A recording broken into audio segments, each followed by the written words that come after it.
এই জায়গায় ব্যানার দেখলাম আমার আবরারুল হক আসিফ ভাই আসবে, দেখেছেন না? ভাইয়ের একটা বক্তব্য ফেসবুকে দেখলাম, ওই বক্তব্যের নিচেই দেখলাম একজন বোন কমেন্ট করেছে, হুজুর আপনাকে ধন্যবাদ, আপনার ওয়াজ শুনে এই পর্যন্ত আমার 4 জন বয়ফ্রেন্ড হয়েছে। আপনাকে ধন্যবাদ, আপনার ওয়াজ শোনার কারণে আমি 4 জন বয়ফ্রেন্ডের মা আলি গো। এমন ওয়াজ করলে লাঠি পড়বে নাকি? যুবকরা খুশি হবে না? হবে না। কারণ যুবকরা খোঁজে কোন হাদিস দিয়ে প্রেম জায়েজ করা যায়। আজকালকের ছেলেরা বই নিয়ে আর বসে না, ও বাবা গুগলে সার্চ করিয়া পড়ে। ওরে একালের মেয়েরা কোরআন হাদিস ধরে না, আমার এখনকার মা বোনেরা কোরআন হাদিস পড়ে না, ও আল্লাহ টিকটকে ভিডিও ওরা করে। কথা কয় না? সত্যি না মিথ্যা? শোনাবো? শুনবেন? মানে কত মানে মন চাচ্ছে খালি বলতে থাকি, তাই কত বলি পারা যায়। আমার রকুনুজ্জামান ভাইকেও সময় দিতে হবে, আমরা বেশি সময় নষ্ট করব না, যেহেতু 12টার মধ্যে মাহফিল শেষ করা উচিত। আর একটু সময় কি আমি বলবো? বলবো। তাহলে এইটা শেষ করি, যেটা বলছিলাম। কি বলে?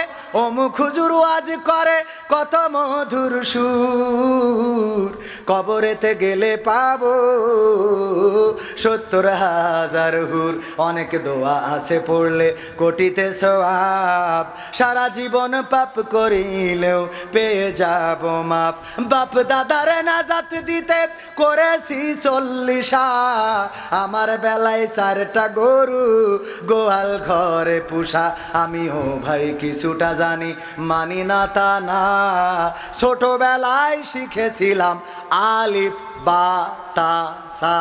তাই রাজনীতি চলবে না ও হুজুর, রাজনীতি চলবে না, তাই রাজনীতি চলবে না ও ভাই, রাজনীতি চলবে। এবার বলছে হুজুর শোনেন, মিলাদ করি কিয়াম করি যাই বাবার মাজারে, হয়তো একটু বিড়ি টানি কুমার খালির বাজারে। আল্লাহর ওলি আছে না নাই? মিলাদ করি কিয়াম করি যাই বাবার মাজারে, হয়তো একটু বিড়ি টানি কুষ্টিয়ার বাজারে। ফজর নামাজ হয় না পড়া, থাকি তখন নিদে। কিন্তু হুজুর বিশ্বাস করেন, আল্লাহর কসম, আল্লাহর কসম হয় না কাজা নামাজটা 2 ঈদে। কথা কয় না? 2 ঈদে নামাজ কাজা। শহরে থাকে, বাংলাদেশে ঢাকা থেকে চলে আসে ঈদের দিন, আরে বাবা র্যামড্যাম পোশাক। আর এখন নতুন টুপি, আগের সময় এমন টুপি পরতো, ওই টুপি নামাজ পড়িতে ওই চালের বাতায় গুজে রাখতো, ইঁদুর কিছু অংশ নিয়ে যেয়ে ওর বাচ্চা কাচ্চা হওয়ার সময় নিয়ে যেত। তারপরে ওইটা মাথায় দিলে 3-4 জায়গার থেকে চুল বাড়াই থাকতো। এখন আর ওইটা নাই, এখন নতুন চিকচিক করে এরকম টুপি পরে তারপরে মসজিদে যায়। জানা যায় যে, দেখা যায় যে আল্লাহর ওলি জানাজায় দাঁড়াইছে, ইমাম দ্বিতীয়। এই যে কিছুক্ষণ আগে জানাজা পড়া শিখালো না, মাদ্রাসার ছাত্ররা শিখাইছে না শিখায় নাই? আল্লাহু আকবার বলেছে, রুকু সিজদা করেছে নাকি? তো ও তো জীবনে নামাজ পড়া অভ্যাস নাই, যেই ইমাম সাহেব দ্বিতীয় তাকবীরে আল্লাহু আকবার বলে, ও রুকুতে যেই কয় কাকে আছে না নাই? তারপরে আবার উঠি দাঁড়ায়, নামাজ শেষ করি কয় কি নামাজ যে এখন ডিজিটাল যুগই হয়েছে, যে রুকু সিজদাও লাগছে না, মানে সালাম ফিরে বসে দিয়েছে। হুজুরির দোষ, নামাজের রুকু সিজদা নেই, ওর তো জীবনে পড়া লাগবে। কথা কয় না? হুজুর কি বলে, মিলাদ করি কিয়াম করি যাই বাবার মাজারে, হয়তো একটু বিড়ি টানি কুমার খালির বাজারে। ফজর নামাজ হয় না পড়া, থাকি তখন নিদে।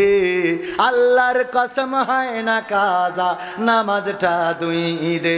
নিয়মিত চেষ্টা করি পড়তে জুম্মা নামাজ, সেদিন শুধু হয় না পড়া, যেদিন থাকে কাজ। 3টা জুম্মা করলে কাজা মুসলিম থাকে না, এই হাদিসটা ভালো করে আমার আছে জানা। তাই রাজনীতি চলবে না ও হুজুর, রাজনীতি চলবে না, তাই রাজনীতি চলবে না ও ভাই, রাজনীতি চলবে। এবার বলছে হুজুর শোনেন, জিহাদ মিহাদ কোথায় আছে দেখিনি কোনখানে, দরগা পীরের মাজার আমার অনেক বেশি। কি জিহাদ মিহাদ কোথায় আছে দেখিনি কোনখানে, দরগা পীরের মাজার আমার অনেক বেশি টানে গো বাবা, অনেক বেশি টানে। আছে না নাই? তারপর কি বলছে? সেথায় গেলে শর্টকাটে ভাই জান্নাত পাওয়া যায়, পরকালে তরাই নেবে চিন্তা তেমন নাই। পীর সাহেবের কাছে মুরিদ আমি আমার নেতা, বছরে বছরে নাজরানা দিই আমি আবার সেথা, হইলে ওরস কোনোভাবে মিস তো করি না, ওখান থেকে আল্লাহ রাসূল হয়েছে জানা। তাই রাজনীতি চলবে না ও ভাই, রাজনীতি চলবে না, তাই রাজনীতি চলবে না। কি রাজনীতি কি চলবে? রাজনীতি আমিও বলি চলবে না, কিন্তু কোরআনের নীতি বলার কারণে যদি কেউ বলে রাজনীতি, বলবো তোমার শিক্ষানীতির অভাব আছে। এই নীতিটা কার নীতি? কোন রাজা এতে নীতি ঢুকাই নাই, কোন মন্ত্রী এমপি ঢুকাই নাই, কোন মানব রচিত মতবাদ নয়। আল্লাহর কোরআন এসেছে জমিনে সকল অশান্তি দূর করে শান্তি দেওয়ার জন্য। এটাতে সব আইনগুলো আল্লাহর দেওয়া আইন। সুতরাং আল্লাহর আইনের কথা বললে যদি কেউ বলে রাজনীতি, তাহলে তাকে স্টেজ থেকে ঘাট ধরে নামিয়ে দেওয়া হবে। মনে থাকবে? নাকি এখনো আগের মতো ভয় করে? ভয় করে? কোনো ভয় আমাদের আর নাই, আমরা পালাবো না। পালাবো? আমরা পালাবো না, পালাই না। আমাদের নেতা নেত্রীরা, আমাদের আলেমেরা, আমাদের তাওহীদি জনতারা পালাই নাই, বাংলাদেশে থেকেছে। ফাঁসির কাস্টে ঝুলাটাকে ভাগ্য মনে করেছে, বন্দুকের নলের সামনে আল্লাহর একত্ববাদ স্বীকার করেছে। আর তোমরা যারা ক্ষমতায় 41 সাল পর্যন্ত থাকতে চেয়েছিলে, তোমরা শয়তানের পথ অবলম্বন করার কারণে ক্ষমতার চেয়ার যখন গেছে, বাংলাদেশের অধিকারও তখন চলে গেছে। বলেন ঠিক কিনা? এই বাংলাদেশে বেরোনোর মতো, বাংলাদেশে ওপেন চলার মতো সাহস তাদের আর আছে? কথা কয় না আছে? কষ্ট হচ্ছে আপনাদের? কষ্ট হচ্ছে? আর একটু শোনানো যাবে? আর একটু শোনা যাবে নাকি চলে যাবেন? দু একজন একটু নড়ানড়ি করছে। অনেকক্ষণ বসে থাকলে পিসাপের চাপ ধরে না? ধরে না? আবার অনেকের কিডনির দোষ, অনেকের ডায়াবেটিসের দোষ, আছে না নাই? আর যার মেশিনের দোষ, এটা তো আর বলে লাভ নেই। এরকম যদি কেউ থাকেন, উঠলে আমি রাগ করব না। কিন্তু এরকম যদি কেউ না থাকেন, তাহলে বলবো আমার রকনুজ্জামান ভাই আসবেন, সঙ্গীত শোনাবেন, তারপরে আমরা একসাথে যাব। রাজি আছেন ইনশাআল্লাহ? কারা কারা রাজি? দুটি হাত দেখতে চাই।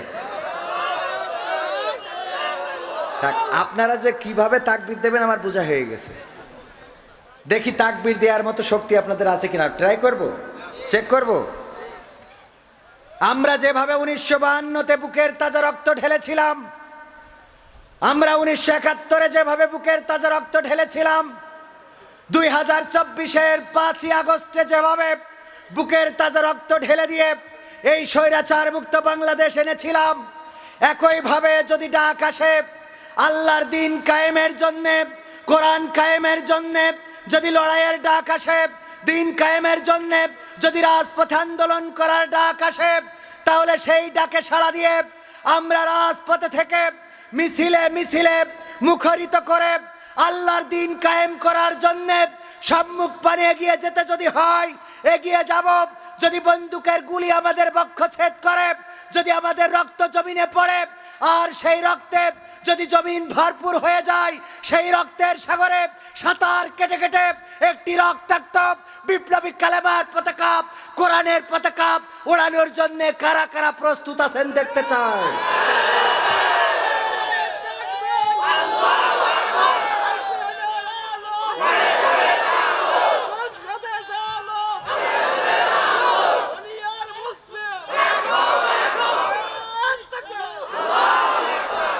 রক্ত দেওয়ার জন্যে, জীবন দেওয়ার জন্যে যদি প্রস্তুত থাকেন, তবে আমি বলতে পারি, যখন আমাদের সৈনিকেরা বলেছিল, একজন বোন বলেছিল সামনে স্বাধীনতা, পিছনে পুলিশ, সুতরাং আমরা সামনে এগিয়ে যাব স্বাধীনতার জন্যে, সেইভাবে যদি মুসলমানেরা বলতে পারে সামনে দিন কায়েম, সামনে দিনের বিজয়, সুতরাং আমরা সামনে এগিয়ে যাব, পিছনে জাহান্নাম, পিছনে নরক, আমরা নরকে যেতে চাই না, এই সিদ্ধান্ত যদি মুসলমানেরা নিয়ে এগিয়ে যেতে পারে, কোরআন কায়েম হতে বেশি দিন লাগবে?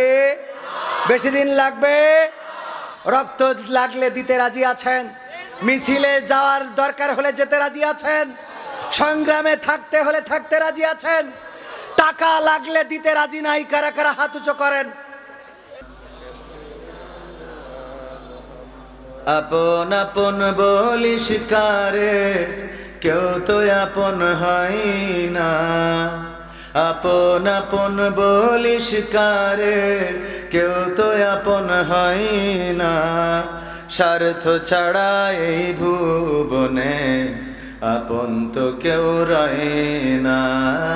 স্বার্থ ছাড়া এই ভুবনে আপন তো কেউ রয় না। ঠিক না? আপন আপন বলিস কারে, কেউ তো আপন হয় না। আপন আপন বলিস কারে, কেউ তো আপন হয় না।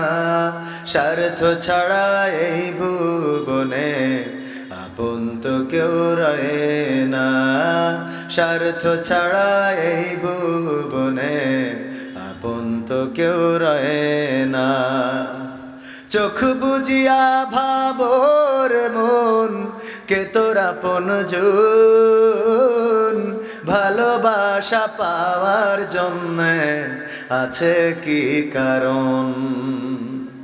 চোখ বুঝিয়া ভাবর মন, কে তোর আপন জন। ভালোবাসা পাওয়ার জন্য আছে কি কারণ? চোখের আড়াল হলে দেখিস, চোখের আড়াল হয়ে দেখিস, তোর কথা কেউ কয় না। স্বার্থ ছাড়া এই ভুবনে আপন তো কেউ রয় না। স্বার্থ ছাড়া এই ভুবনে আপন তো কেউ রয় না। কার জন্যে তোর ভালোবাসা, টাকা ঘরার বাড়ি, মরার পরে কবরেতে রাখবে তাড়াতাড়ি। ঠিক না বেঠে? কার জন্যে এই ভালোবাসা, টাকা ঘরার বাড়ি, মরার পরে কবরেতে রাখবে তাড়াতাড়ি। বিনা লাভে বন্ধুরে কেউ, বিনা লাভে বন্ধুরে কেউ তুলার বোঝাও বয় না। স্বার্থ ছাড়া এই ভুবনে আপন তো কেউ রয় না। স্বার্থ ছাড়া এই ভুবনে আপন তো কেউ রয় না। আপন আপন বলিস কারে, কেউ তো আপন হয় না। আপন আপন বলিস যারে, সেও তো আপন হয় না। স্বার্থ ছাড়া এই ভুবনে আপন তো কেউ রয় না। স্বার্থ ছাড়া এই ভুবনে আপন তো কেউ রয় না।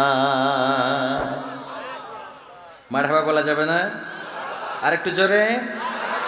চৌরঙ্গী ফাজিল ডিগ্রি মাদ্রাসা সংলগ্ন নুরানি হাফিজিয়া মাদ্রাসা ও এলাকার সাধারণ জনগণের উদ্যোগে ৪১তম এক ব্রাট ওয়াজ মাহফিলের শ্রদ্ধাভাজন সভাপতি অধ্যক্ষ ভালুকা চৌরঙ্গী ফাজিল ডিগ্রি মাদ্রাসা জনাব এস এ আব্দুস সামাদ সাহেব, আল্লাহ রাব্বুল আলামিন মুহতারামকে দীর্ঘজীবী করুন, সবাই বলেন আমিন। এছাড়া আরও অনেক অতিথি রয়েছেন, বিশেষ করে বশির উদ্দিন সাহেব, ডাক্তার ওবায়দুর রহমান, লাল মোহাম্মদ, মোতালেব হোসেন, আব্দুল মান্নান, মাহমুদ নাইম, আব্দুল সালাম, সাইদুল ইসলাম, জুয়েল রানা ও মোহাম্মদ হেকমত বিশ্বাস প্রধান অতিথি হিসাবে আসার কথা। এসেছেন কিনা জানি না। এসেছেন? প্রধান অতিথি জনাব মোহাম্মদ রবিউল আলম সাহেব, advocate, Bangladesh supreme court, Dhaka. ব্যস্ততার জন্য আসতে পারেননি। প্রধান অতিথিরা সবসময় ব্যস্ত থাকে, ঠিক না? আমার আগে আলোচনা করেছেন আরো অনেকেই, বিশেষ করে বিশেষ বক্তা ছিল মুহাদ্দিস মাওলানা আব্দুল খালেক নেছারি সাহেব। দারুণ আলোচনা করে আপনাদের আশা করছি যে হৃদয়ের খোরাক জুগিয়েছেন। আমার উস্তাদ যিনি, উনি অপেক্ষমান রয়েছেন। ওনার পরে ওঠাটা এটা আমার জন্য আমি মনে করি বেয়াদবি। এজন্যে যেখানেই আমরা দুইজন যাই, যদি একান্ত আমার কোনো প্রবলেম না হয়, তাহলে আমি ভাইয়ের আগেই উঠি। নাম কি বলেন তো? অ্যাডভোকেট রোকনুজ্জামান। আমি সরাসরি ওনার ছাত্র, উনি আমাকে সঙ্গীত শিখিয়েছেন। তো এই জন্যে আমি সবসময় বলি যে উস্তাদ আপনি আমার পরেই করবেন, এবং এটাই সৌন্দর্য, ঠিক কিনা? আমি যত বড় হই, ছোট হই, যাই হই, তিনি আমার উস্তাদ। তবে উস্তাদের উপরে যাওয়া কখনো যাওয়া যায় না। উস্তাদ সবসময় উস্তাদই। তো উস্তাদ অপেক্ষমান রয়েছেন, তার সঙ্গীত আমরা শুনবো কিনা? কথা কয় না, শুনবো কিনা? ইনশাআল্লাহ। এবং মঞ্চে আছেন আরো গণ্যমান্য ব্যক্তিবর্গ, অনেক দাড়ি পাকা মুরব্বী, যাদের সামনে বসে এভাবে বিয়াদবের মতো কথা বলা এটা আমার জন্য শোভনীয় না, কিন্তু আপনারা দায়িত্ব দিয়ে ফেলেছেন এবং আল্লাহ রাব্বুল আলামিনও মাঝে মাঝে একটু কথা বলতে দিয়েছেন। এজন্যে আল্লাহর প্রতি কৃতজ্ঞতা, পাশাপাশি ক্ষমা চাই তাদের কাছে যাদেরকে এভাবে পাশে বসিয়ে নিয়ে আমি বেয়াদবের মতো কথা বলি। আল্লাহ আমাকে ক্ষমা করুন। আমার সামনে আছেন দিনদার ইমানদার মুসলমান ভাই ও বাবাজিরা, পর্দার অন্তরালে মা এবং বোনেরা, সবাইকে অন্তরান্তরস্থল থেকে সালাম জানাচ্ছি, আসসালামু আলাইকুম ওয়া রাহমাতুল্লাহ। আল্লাহর শুকরিয়া আদায় করি যে মহান রব আমাদের এত সুন্দর একটা পরিবেশ করে দিয়েছেন, যে পরিবেশটা আজ থেকে 3 মাস আগেও কল্পনা করতে পারতাম না। যে আল্লাহ এত সুন্দর পরিবেশ করে দিলেন, সে রবের শুকরিয়া আদায় করবো কিনা? সবাই বলছি আলহামদুলিল্লাহ। আল্লাহর শুকরিয়া আদায় করার জন্য আল্লাহ অনেক নিয়ামত আমাদের দিয়েছেন, হাত পা চোখ কান নাক মুখ সব দিয়েছেন। কিন্তু আমার মনে হয় বিগত বছরগুলোতে সবচেয়ে বড় নিয়ামত আল্লাহ যেটা দিয়েছেন সেটা হলো বাংলাদেশের জমিনকে স্বৈরাচার মুক্ত করে দিয়েছেন। বলেন ঠিক কিনা? সুতরাং আল্লাহর শুকরিয়া আদায় করে আবার বলছি আলহামদুলিল্লাহ। কারণ এই বাংলাদেশকে একটা ভীতিকর রাষ্ট্রে পরিণত করা হয়েছিল। হুজুর এই কথা বলা যাবে না, এইটা বলবেন, এই লাইনে চলা যাবে না, এই পথে চলবেন, এই হুজুর খুতবা দিবেন এইভাবে জুম্মায় ডিরেকশন দেওয়ার মতো আল্লাহর ওলি ছিল না? ছিল না? আল্লাহর ওলিদের সামনে যদি সূরা ফিল পড়ে বলেন সূরা ফাতিহা তেলাওয়াত করলাম, বলতো যে খুবই সুন্দর হয়েছে, আমি পারি। ঠিক না বে ঠিক?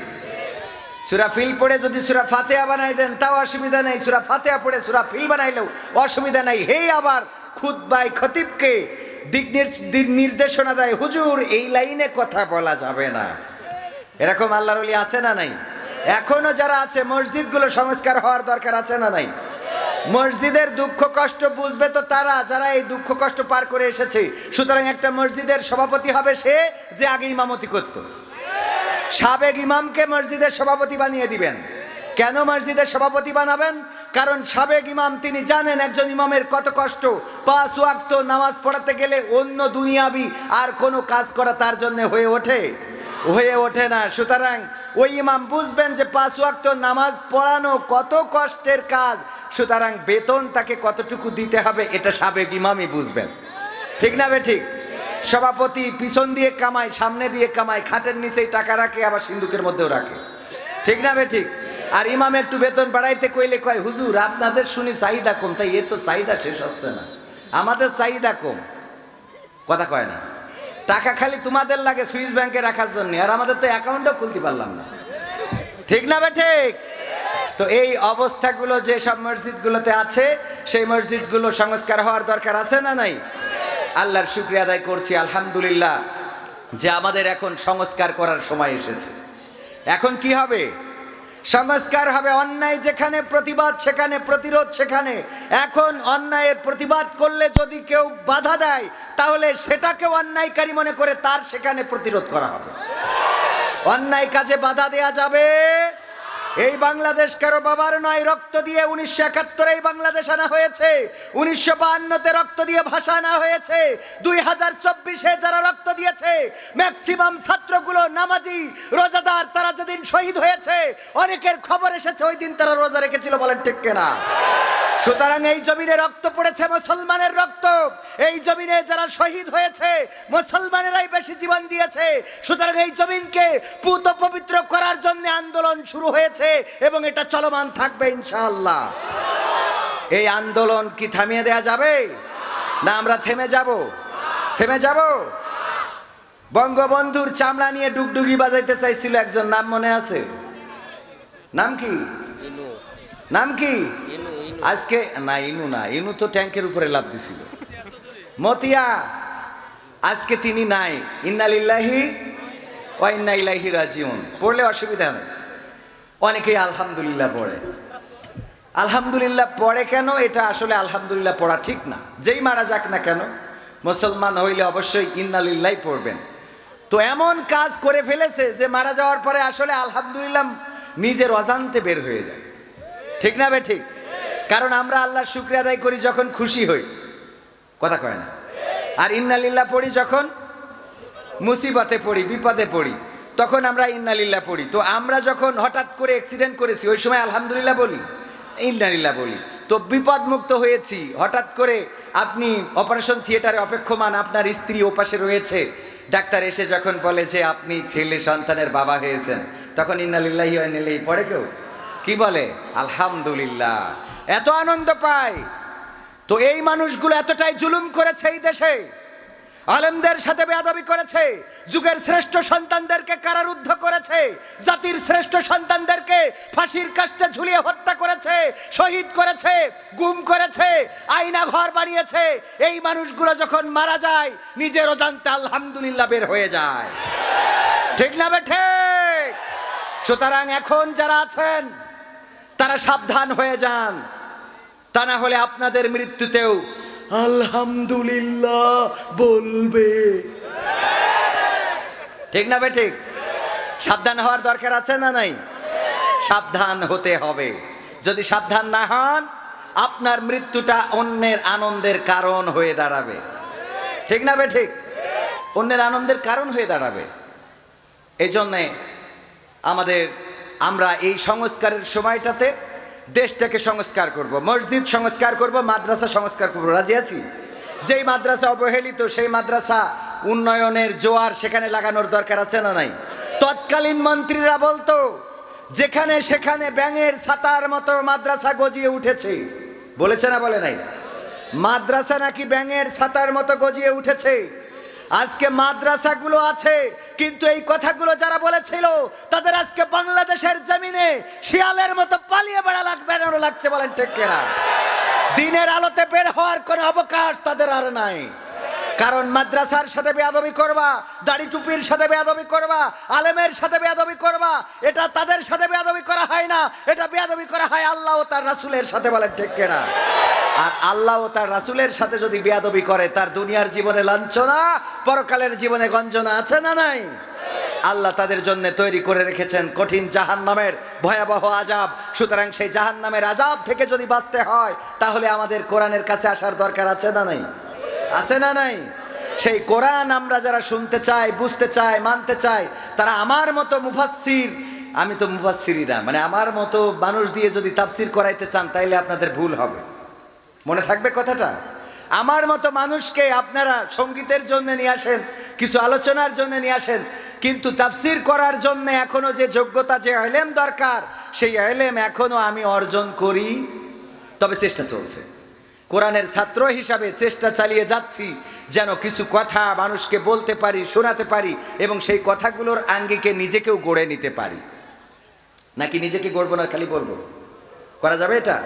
নিজেকে গড়ার জন্য বলতে হবে। তো তারপরে যদি বলেন হুজুর তাইলে দাওয়াত নিছেন কেন? দাওয়াত তো আন্দাজে আবেগে নিয়ে ফেলি, টাকার লোভ দেখাই নিয়ে ফেলি, আছে না নাই? খাওয়া মুরগির গোশ, গরুর গোশ আছে না নাই? লোভে নিয়ে ফেলি। তো আপনারা এই ব্যাপারে আপনাদের সচেতনতা দরকার। আপনারা চেষ্টা করবেন ভালো আলেম, ভালো তাফসীর করতে পারে, কোরআন বোঝাতে পারে, সেই মানুষগুলোকে নিয়ে আসবেন এবং তাদের আগে যদি আমাদের একটু সময় দেন তাহলে খারাপ হবে না। মনে থাকবে? মনে থাকবে? মনে থাকবে ইনশাআল্লাহ। বোবা লোকে চলতে পারে, বলতে পারে না, পঙ্গু লোকে বলতে পারে, চলতে পারে না, কানা লোকে শুনতে পারে, দেখতে পারে না, কালা লোকে দেখতে পারে, শুনতে পারে না, তুমি যদি তাদের চেয়ে একটু ভালো থাকো তবে কেন শুকরিয়াটা আদায় করো না, তবে কেন শুকরিয়াটা আদায় করো না, তবে কেন শুকরিয়াটা আদায় করো না। চোখ দুটো দিল দেখতে তোমার, শুনতে দিল কান, জিহ্বা দিল স্বাদ নিতে আর নাকে সুঘ্রাণ। চোখ দুটো দিল দেখতে তোমার, শুনতে দিল কান, জিহ্বা দিল স্বাদ নিতে আর নাকে সুঘ্রাণ। এবার তুমি ভেবে দেখো না, এবার তুমি ভেবে দেখো না কতটা সুখে তাপ, তবে কেন শুকরিয়াটা আদায় করো না, তবে কেন শুকরিয়াটা আদায় করো না, তবে কেন শুকরিয়াটা আদায় করো না, তবে কেন শুকরিয়াটা আদায় করো না। হাত দুটো দিল মারতে তোমার যখন যারে চাও, ভুল বললে ভুল বলে ফেললাম না, এখন এই হাত দিয়ে মারামারি আছে না নাই? যখন যারে মন চাচ্ছে ঘুষি দেওয়ার মতো লোক আছে না নাই? মন চাইলো মারা শুরু করে দিলেন, এটাও ঠিক। হাত দুটো দিল ধরতে তোমার যখন যেটা চাও, যেথায় সেথায় যাওয়ার জন্য দিলেন দুটি পাও। হাত দুটো দিল ধরতে তোমার যখন যেটা চাও, যেথায় সেথায় যাওয়ার জন্য দিলেন দুটি পাও।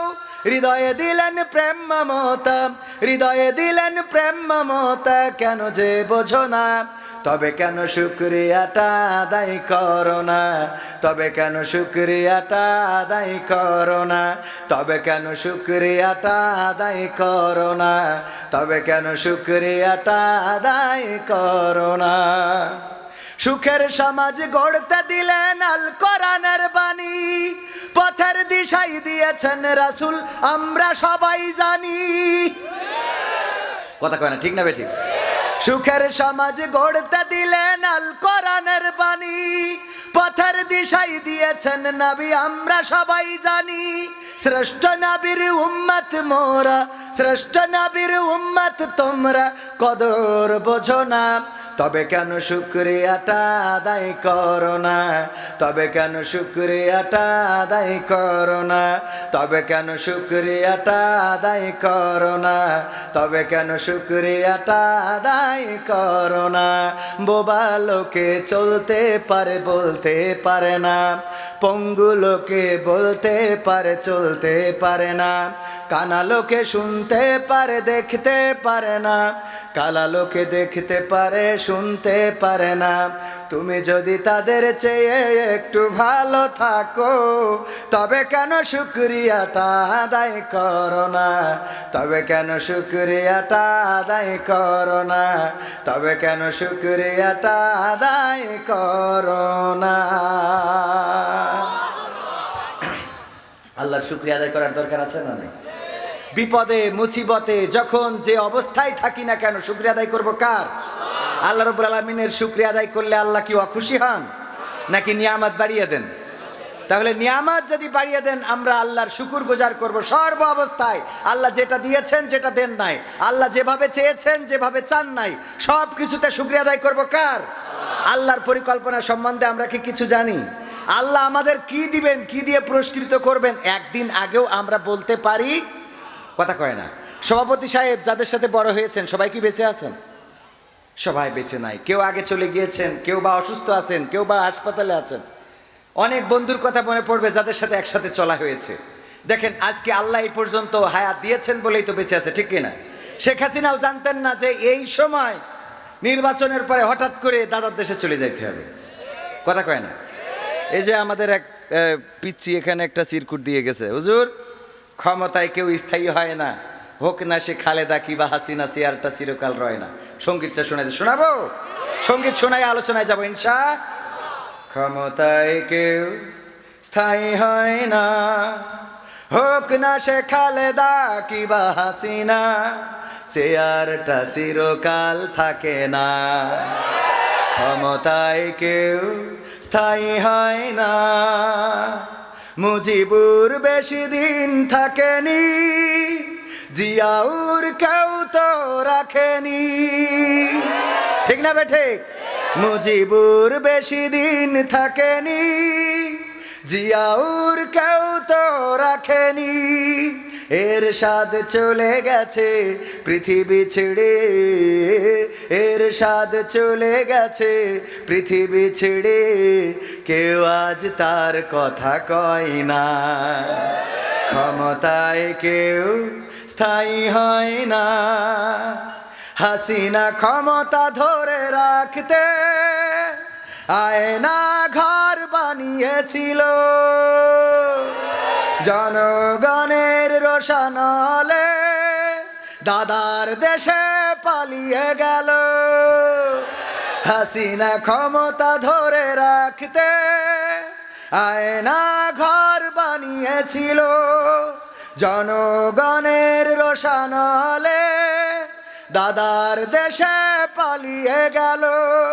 ডিবি হারুনের পাশে আর, ডিবি হারুনের পাশে আর পরিমণিদের দেখা যায় না। ঠিক না বেঠে? ক্ষমতায় কেউ স্থায়ী হয় না, হোক না সেরে না কিবা হাসিনা, সে আরটা চিরকাল। নমরুদ চেয়েছিল ক্ষমতা ধরে রাখতে, ইব্রাহিম আলাইহিসসালামের সাথে লড়াই শুরু করে দিল। বলল আমি তো সবচেয়ে ক্ষমতাবান, আমার উপরে কেউ নাই, আমি সবচেয়ে ক্ষমতাধর, আমি তোমাদের প্রভু, আমি তোমাদের রব। ইব্রাহিম আলাইহিসসালাম বললেন এমন কথা নমরুদ তুমি বলো না, এমন কথা তুমি বলো না, আমার রব তো তিনি যিনি মারতেও পারেন বাঁচাতেও পারেন, এই ক্ষমতা আছে কার? আরো জোরে বলেন কার? আল্লাহর নাম কি জোরে নেওয়া যাবে? আর একটু জোরে বলেন কার এই ক্ষমতা আছে? আল্লাহ রাব্বুল আলামিনের এই ক্ষমতা আছে। নমরুদ বলল ওগো ইব্রাহিম, আমি তোমাকে প্রমাণ করে দেব আমারও এই ক্ষমতা আছে। জেলখানা থেকে দুইজন লোক ধরে আনলো, আনার পরে বলল একজন রে ছেড়ে দাও, আর একজন রে হত্যা করো, কল্লা নামাইয়ে দাও। একজন রে ছেড়ে দিল, আর একজনের কল্লা নামিয়ে দিল। দেওয়ার পরে বলল ইব্রাহিম দেখলে আমিও মারতেও পারি বাঁচাতেও পারি। কি বুদ্ধি আছে না নাই? শয়তানি বুদ্ধি অনেকের থাকে না, থাকে না। এক বুদ্ধিজীবী সারাটা জীবন অন্যায় করেছে, জাফর ষাঁড়ের মতো অথবা মানিক্কার মতো। মনে আছে তো মানিক্কা যে শুয়েছিল কলা পাতা নিয়ে? এমন কিছু শয়তান টেলিভিশনে থাকে না, থাকে না? কথা কয় না? দুনিয়ায় আর থাকে না, থাকে না? সব সময় এমন কিছু শয়তান থাকে বুদ্ধিজীবী। এই বুদ্ধিজীবী একজন মারা যাওয়ার সময় সন্তানদের বলছে খোকা আমি তো মারা যাচ্ছি, দয়া করে তোমাদের একটা ওসিয়াত করে যায়, এই ওসিয়াতটা পালন করবা। ওসিয়াতটা কি? আমি মারা যাওয়ার পরে কোনো গোরস্থান থেকে, মরা পুরাতন কোনো কবর থেকে কাফনের কাপড় চুরি করে এনে আমার কাফন পরাবা, তারপরে আমারে মাটি দিবা। কয় আব্বা এই কাজ কেন করব? বুদ্ধি করে তো কত টাকায় উপার্জন করেছেন, কত সম্পদ গড়ে দিয়েছেন, কাফনের কাপড় কেন কিনবো না? কয়ের মধ্যেও বুদ্ধি আছে। আব্বা সেই বুদ্ধিটা কি? কয় সব শিখতে হয় না। না বাবা শিখাইয়ে যাও। কত বুদ্ধি করে আলেম ওলামা কারারুদ্ধ রেখেছো, ফাঁসি দিয়েছো, কত আলেমদেরকে বিতাড়িত করেছো, আজহারিকে 5 বছর দেশ ছাড়া করেছো। কথা কয় না? আমির হামজাকে জেলে ভরে রাখলে 3টি বছর, এমনি ভাবে আলেমদের পরে নির্যাতন করলে, যেখানে হুজুরেরা 5 জন এক জায়গায় হইতো, ওই জায়গায় বলতে নাশকতার পরিকল্পনা চলছে। সুবহানাল্লাহ, ও নাউজুবিল্লাহ, নাশকতার পরিকল্পনা চলছে। নাও অ্যারেস্ট করে সাথে পেয়েছে কিছু বই, কিছু ইসলামী বই। ওর সাথে কয় শুধু বই দিলে কেমন হয়, এই জন্যে থাকা আরো কিছু পিস্তল, বোমা, ককটেল সামনে। কি একদম শুধু বই দিয়ে কেমনে হয়, আরো কিছু সামনে দিয়ে তারপরে পত্রিকা ফ্ল্যাশ করে বলা হতো 5 জনে সংসদ ভবনে হামলা করার পরিকল্পনা করছিল, আর সেখান থেকে ঠিক না? ঠিক বুদ্ধি ছিল না, ছিল না?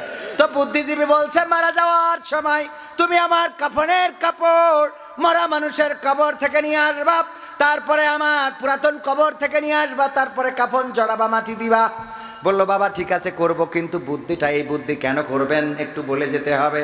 কয় দেখো সারাটা জীবন নাফরমানি করলাম, আল্লাহর বিরুদ্ধে, রাসূলের বিরুদ্ধে, আলেমদের বিরুদ্ধে, মাদ্রাসার বিরুদ্ধে, দ্বীনের বিরুদ্ধে আমি কাজ করেছি। মারা যাওয়ার পরে আল্লাহ যে আমারে ধরবে এটাও আমি জানি। এই জন্য একটু বুদ্ধি করে যাব। বুদ্ধিটা কি? পুরাতন কাফনের কাপড় দিয়ে যদি আমারে খবর দাও, মালাইকা এসে যখন আমারে উঠায়ে বসায় প্রশ্ন করবে, মান রব্বুকা ও মান দিনুকা ও মান নাবিউকা, তোমার রবকে, তোমার দিন কি, তোমার নবীকে, তখন আমি বলবো আমি এই প্রশ্নের উত্তর আর কতবার দেব? এই প্রশ্নের উত্তর আর ফেরেশতারা জিজ্ঞাসা করবে কেন? বলবো যে এই যে দেখো কাফনের কাপড়ে কি আজকের কাপড়, কত পুরাতন কাপড়, আমি কি আজকের লাশ? বুদ্ধি আছে না নাই? এই জাতীয় ফিরাউন মার্কা, ওই ফিরাউন এই বুদ্ধি করেছে। নমরুদ বুদ্ধি করে বললো আমি মারতেও পারি, বাঁচাতেও পারি, এই যে একটা কেটে ফেলাই দিলাম আর একটা বাঁচাই দিলাম, যাও বেকুসুর খালাস। আমার নবী বললেন, ওগো নমরুদ, তোমার যদি এমন ক্ষমতা থেকে থাকে, আমার রবের মতো ক্ষমতা যদি থেকে থাকে, আমার রব সূর্যটা পূর্ব দিগন্তে উঠান আর পশ্চিম দিগন্তে ডুবিয়ে দেন। তোমার যদি ক্ষমতা থাকে তাইলে ওই সূর্যটা পশ্চিম দিক থেকে উঠায়ে পূর্ব দিগন্তে ডুবিয়ে দাও, দেখি তোমার পাওয়ার কতটুকু। আর পেরেছে? পারল না। যখন বুদ্ধিতে হেরে যায় তখন তাদের কাজ হলো গালি দিয়া, কি করা? গালি দিয়া অথবা শক্তির প্রয়োগ দেখানো।